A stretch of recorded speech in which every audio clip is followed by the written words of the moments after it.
भाजपा के सांसद मनोज तिवारी लगातार जो है बिहार दौरे पर हैं।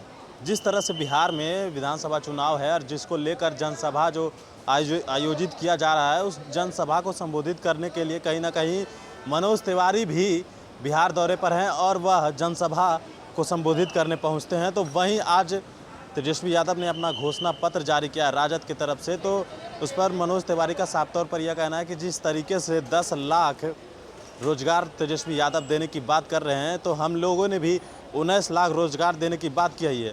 और उन्होंने साफ तौर पर यह कहा है कि तेजस्वी यादव ने अभी तक यह नहीं क्लियर किया कि वो 10 लाख रोजगार कहां से देंगे, लेकिन हम लोगों ने यह स्पष्ट कर दिया है कि हम लोग 19 लाख रोजगार कहां से देंगे, किस सेक्टर से देंगे। वहीं कपिल मिश्रा जो कि भाजपा के पूर्व विधायक और नेता हैं, उन्होंने यह कहा है कि किस तरीके से जो माले पर साफ तौर पर निशाना साधते हुए कहा है कि माले जो है टुकड़े टुकड़े गैंग है। और क्या कुछ कह रहे हैं मनोज तिवारी और कपिल मिश्रा, वो सुनिए।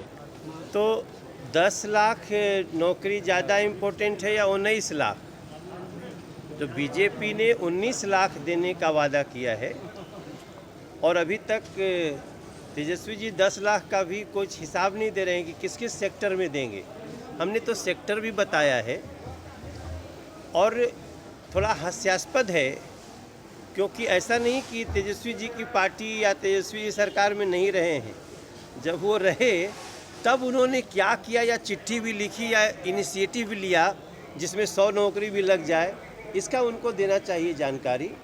तो उनका कहना एक हवा के बुलबुले की तरह है, तेजस्वी जी का कहना, और भारतीय जनता पार्टी का कहना बहुत महत्वपूर्ण है, क्योंकि बीजेपी जो कहती है वो करके रहती है। राहुल गांधी कहते हैं, राहुल गांधी पीएम पे हमला बोला, कहा कि सेना के नाम पे ये वोट मांग रहे हैं, शहीदों के नाम पर राजनीति कर रहे हैं। अब देखिए, राहुल गांधी तो 1200 किलोमीटर चीन को दे दिए,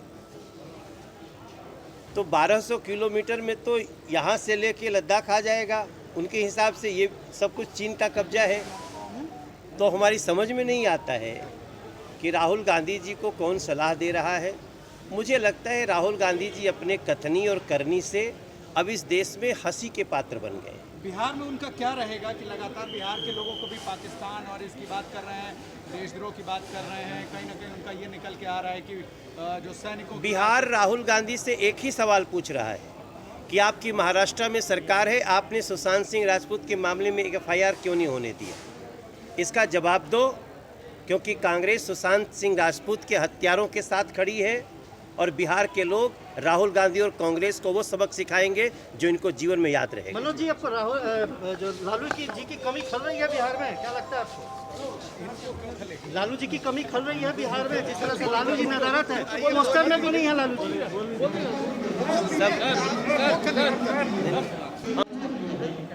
देखिए, मैं तो केवल ये बतलाने के लिए आया हूँ कि ये सब टुकड़े टुकड़े गैंग है। ये कोई राजद चुनाव नहीं लड़ रहा या कांग्रेस चुनाव नहीं लड़ रही, ये माले चुनाव लड़ रही है, ये नक्सलवादी चुनाव लड़ रहे हैं। और जब ये गलती से भी, जब भी इनकी सरकार आती है, इससे पहले ये अपहरण का धंधा चलाते थे, रंगदारी का धंधा चलाते थे, अब ये देश को तोड़ने का धंधा चला रहे हैं। दिल्ली में ये ताकतें जब सत्ता में आई तो इन्होंने 15 के अंदर दिल्ली जलानी शुरू कर दी, सड़कें शुरू कर दी, दंगे करने, कत्लेआम करने शुरू कर दिए। हम तो आज ये बताने के लिए आए हैं कि इस टुकड़े टुकड़े गैंग से बिहार को आज़ादी मिली हुई है और मिली रहेगी। ये टुकड़े टुकड़े गैंग टुकड़े टुकड़ों में ही बटा रहेगा और कभी सत्ता में नहीं आ सकता। तेजस्वी यादव, अब तो उन लोगों ने भी 9वीं पास कर ली कोरोना के दौर में, जो 20-20 साल से नहीं कर पा रहे थे। मैं उनसे निवेदन करूंगा कि 9वीं 10वीं पास करें, खुद को एक अच्छा सा रोजगार दें और उसके बाद साबित करें।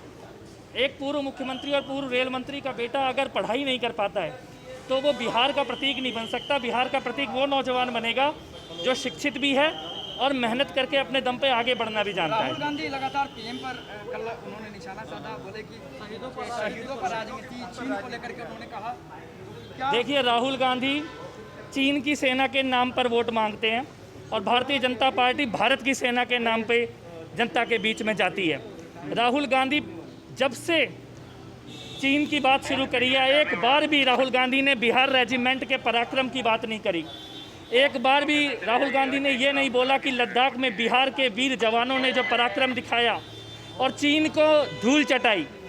अमेरिका की खुफिया एजेंसी बोल रही है कि भारत की सेनाओं ने चीन को धूल चटाई है, लेकिन राहुल गांधी बार बार भारत की सेना का अपमान करते हुए बोलते हैं कि चीन की सेना ने भारत के ऊपर कब्जा कर लिया, ज़मीन पे कब्जा कर लिया। तो राहुल गांधी चीन के नाम पे चुनाव लड़ना चाहते हैं, चीन के एजेंट बन के चुनाव लड़ना चाहते हैं, लेकिन भारतीय जनता पार्टी और भारत के सभी नागरिक बिहार रेजिमेंट के साथ खड़े हैं और भारत की पराक्रमी सेना के साथ खड़े हैं।